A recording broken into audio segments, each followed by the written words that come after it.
Okay, everybody, this is a part 2 because of the fact that, again, my phone cut off. Well, yeah, where I was at was I'm not just going to transplant the engine from the Miata if I do end up doing that swap, which is looking like it's probably what's going to happen, into the RX-8. And the reason being is that I overbuilt this engine. The engine for this car, again, is a 13B 6-port with RX-8 rotors, bridge ported, and semi-peripheral port. And the thing sounds great. I can't complain about this engine. This engine sounds amazing. And it actually drives good. The problem with it, and not so much for me, but for the neighbors, is that it makes a lot of noise. I know my engine bay's dirty and it needed to be clean when I got the car. I never even washed it. I just put it together. But yeah, when you want to drive, this is a word of advice. If you like street driving, there's nothing wrong with having a fully built race engine. I can put a peripheral port here. I got a friend named Johnny, and he has a GLC wagon with a peripheral port engine, and he drives it around, you know, like Sundays, and just messes around, does burnouts. The issue with these engines is, you know, 1, they're loud. 2, they waste a bunch of gas. And 3, all the power's at the top end.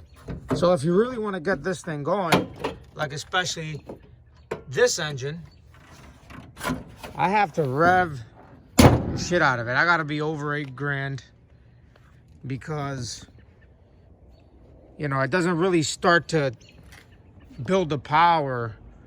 You don't start feeling it till probably like $5,000-6,000.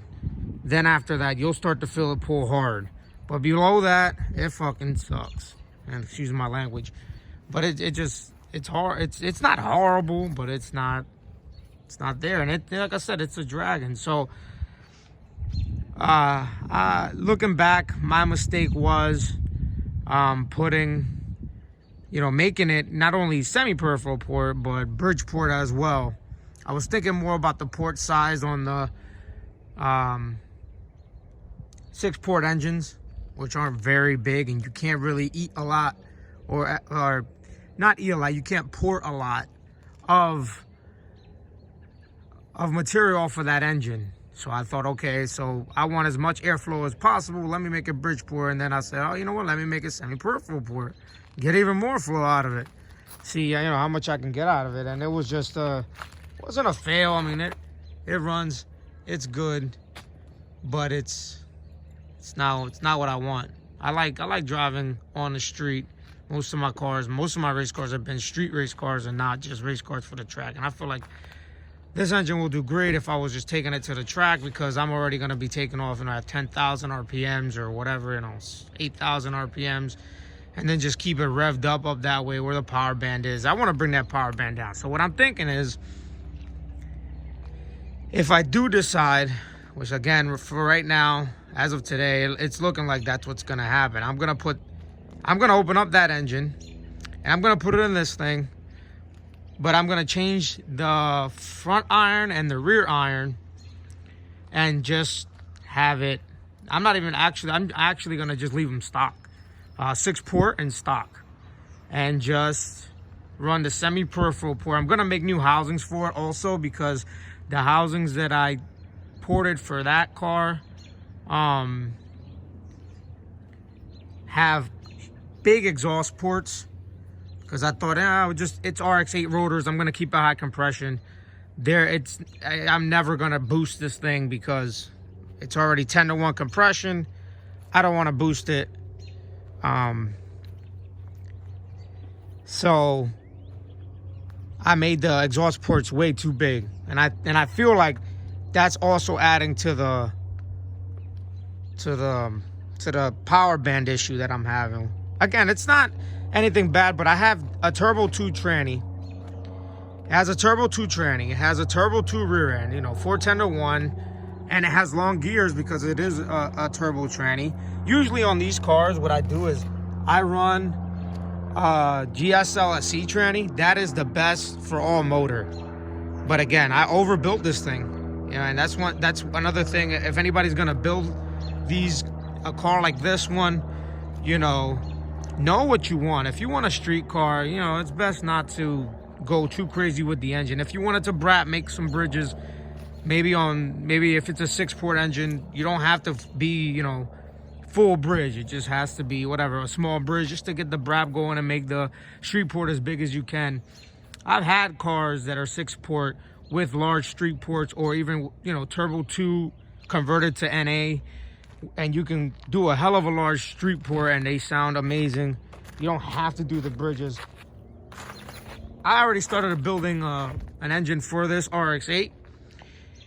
And I made a Bridgeport, and now I kind of regret it. And that's another reason why I'm kind of thinking, you know what? I might as well I got new housings, I got new rotors, and I got a bunch of other new parts. Maybe I'll just, you know, do a little engine swap from here to here. So yeah, I mean, know what you want. Know if it's for the street, again, and it's not turbo, you know, it doesn't need long gears. This thing has super long gears. And it frankly doesn't need it. It doesn't make the ride the way that I want it. I like my gears short.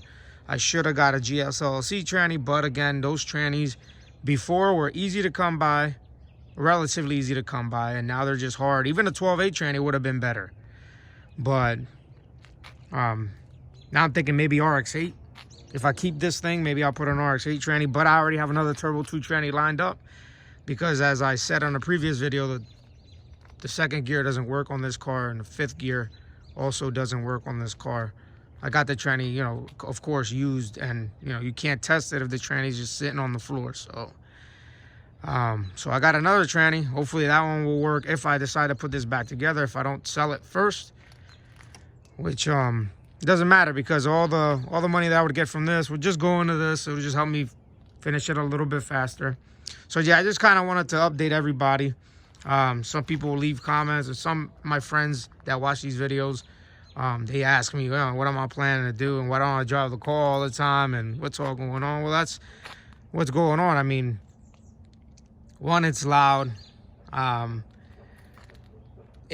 Two, it's a gas guzzler, which I don't really mind too much, but this thing, I mean, it'll eat 10 gallons in no time. This is a 10-gallon fuel tank, and you know, you don't have to be driving for a long time for it to all go away. It's a 750 4-barrel Holly, idling at, you know, 2,200 and sometimes a little bit higher, you know, until it settles down.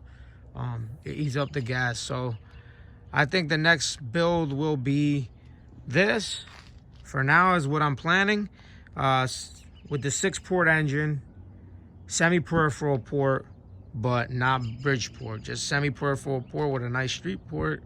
And then I'll see how that goes. If I do decide to get a Renesis engine for this RX-8, what I'll do is I'll put the engine back in here, but again, rebuilt, completely rebuilt with new housings and then new rotors. I won't do the 10-to-1 compression. I'll do the 9-4-to-1, which is what a lot of people are using now for boost, as you know, the 9-0-to-1 compression ratio rotors, or the 8-5-to-1s are getting hard to come by, so they're doing the 9-4-to-1, which I got 2 sets in there.